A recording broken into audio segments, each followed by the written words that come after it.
a wide variety, but these are all places that I would like to visit. It's what I like to call my travel wish list. So I want you to imagine what places would be on your travel wish list. And as you start to think about that, today I'm just going to give you some different things to consider as you're maybe planning your next trip off of your travel wish list. One of the most important things to start with is the location. Where are you going to go? And there are lots of resources out there to research a destination. I like to start online. I usually, most cities or popular tourist destinations have an online visitor's guide that will give you recommendations on where to stay, where to go, what to eat, and they can give you discounts also. So that's a great place to start. Other places would be online travel blogs or travel magazines, like Budget Travel, if you've heard of that one. They have a great website. Or websites like TripAdvisor.com, where you can read first-hand reviews by people who have actually traveled to that place. When my husband and I are planning a trip, we like to go to the local bookstore and just stand in front of the travel book section. There are maps, there are guidebooks, there are picture books, all kinds of things to spur your imagination on where in the world you'd like to go. And then lastly, I encourage you to talk to your friends and family. I had never heard of the English Cotswolds before earlier this year. Does anybody know about the English Cotswolds, or have you been? Anybody?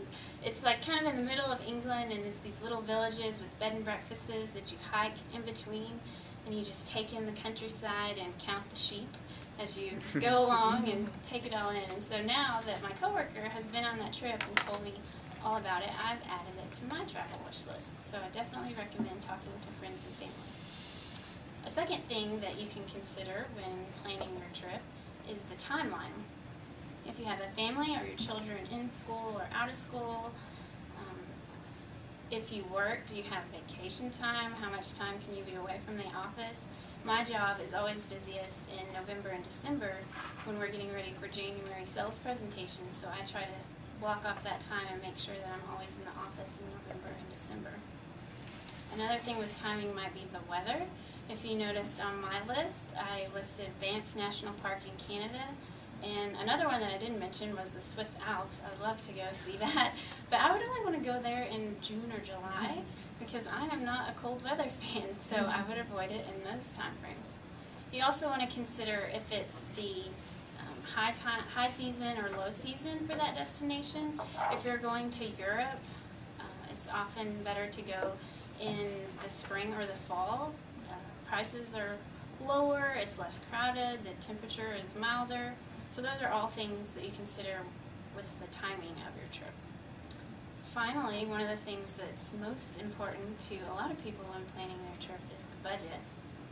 But I want to encourage you to not let the budget be a hindrance in choosing your location or your destination, because with adequate planning and saving, you could really visit anywhere on your travel wish list. It's important to decide which parts of your trip would be non-negotiable and which things you can give or skimp a little bit on. When we're traveling, we usually skimp on lodging because we don't plan on spending a lot of time in the hotel because we like to go. So we just look for something that's cheap, safe, and affordable, and clean. That's what we look for in the lodging. My sister-in-law, on the other hand, when they travel, it's all about the food. And they want to eat at all of the fine dining places, and they want to try the local cuisine, and so they plan that into their budget. With all of the resources that we have available to us today, it's really easy to put together a realistic budget and plan ahead, so anywhere on your list you could really go to. So now I want you all to think, where do you want to go? What place is on your travel wish list? Take a minute. Do you have a couple places in mind that you would like to visit? I just want to encourage you that with adequate planning and research and saving, that you could go to any one of those places on your list. I'm going to the Summer Olympics next year in London, and I would love to hear where you're going to plan your next travel wish list trip. Thank you. Thanks.